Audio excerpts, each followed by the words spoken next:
அமாவாசை நாட்களில் இந்த 5 தவறை மட்டும் பண்ணிடாதீங்க. அது என்னென்னு தெரிஞ்சுக்கிறதுக்கு முன்னாடி அப்படியே நம்ம சேனலை சப்ஸ்கிரைப் பண்ணி வச்சுக்கோங்க. அப்படியே மறந்துடாமல் பக்கத்தில் இருக்க பெல் ஐக்கானை கிளிக் பண்ணி வச்சுக்கோங்க. அது என்னென்ன அப்படின்னா, அமாவாசை நாளில் கோபம், சண்டை, வாக்குவாதம் இது எல்லாத்தையுமே முற்றிலும் தவிர்த்திடணும். நல்லா சாந்தமாக இருக்கணும்.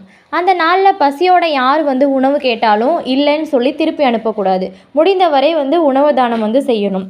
அப்பா அம்மா மாதிரி மூத்தவங்களுக்கு எதிராக பேசவே கூடாது. அவங்களுக்கு பணிவு காட்டணும். அமாவாசை நாளில் அதிகமாக தெய்வங்களை நல்லா வழிபடலாம். ஒரு தீபம் கூட ஏற்றினா அப்படின்னா அது ஒரு நல்ல பலனை கொடுக்கும் அப்படின்னு சொல்லப்படுது.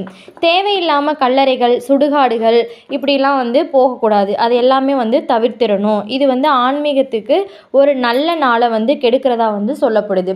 இந்த மாதிரி தவறுகளாக நீங்கள் தடுத்துட்டீங்க அப்படின்னா, அதாவது தவிர்த்துட்டீங்க அப்படின்னா உங்களுக்கு நல்லது மட்டுமே நடக்கும் அப்படிங்கிறது ஒரு நம்பிக்கை.